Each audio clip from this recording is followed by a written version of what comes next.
Touchdown!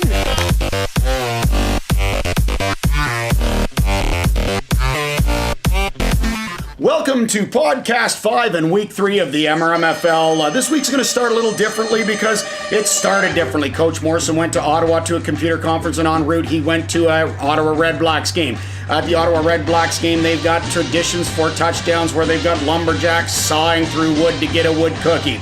Coach Morrison actually secured one such wood cookie and managed to avoid security in the process. Then, at the Gabe conference in Ottawa, he presented this wood cookie to 1,000 Red Black fans who were in attendance. Folks, Coach Morrison will not admit that he in fact may have had some help securing that cookie. And now to the action this week. In this week's game, we can see Coach Borge from Saskatchewan keeping his feet moving in the pocket. He spots an open receiver for a big first down again. The Argo offense was powerful, touchdown here. But on the day, he managed 4 out of 5 converts. This one showing patience, waiting for the receiver to clear traffic.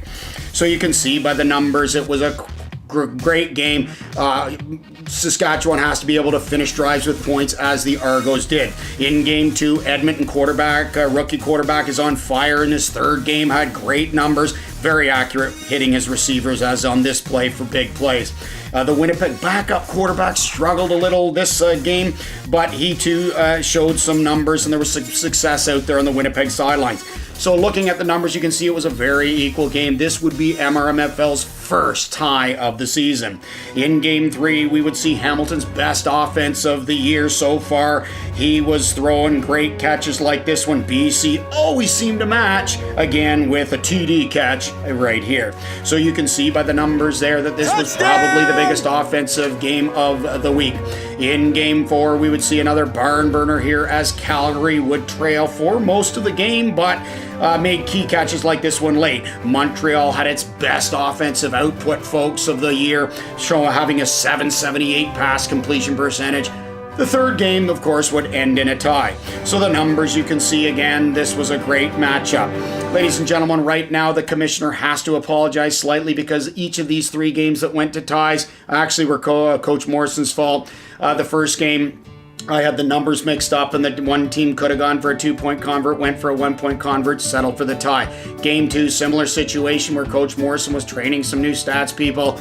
Again, got the wrong score, ended up being a tie instead of someone going for a 2-point convert. And the last one, my apologies go to Coach Belly and the Montreal Alouettes. Perhaps an illegal forward pass should have been called on the last drive of the game, which would have given Montreal the win. Folks, let's move on from here. 3 ties, everybody makes the playoffs. My apologies officially. Okay, and now to the weekly game picks of the week. I've got 4 interesting games. We've got Toronto over Winnipeg, but just by a convert. We've got Hamilton and Montreal together. I've got Montreal taking that game. They were powerful this past week, and I think they're going to take it by a convert as well. BC, I've got BC because of its no-huddle offense. I think they're going to take Calgary. And I've got Edmonton over Saskatchewan. This Edmonton rookie quarterback is on fire this year.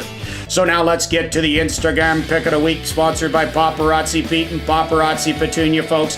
This Instagram picture, for several reasons, has been selected. 1, it got the most votes.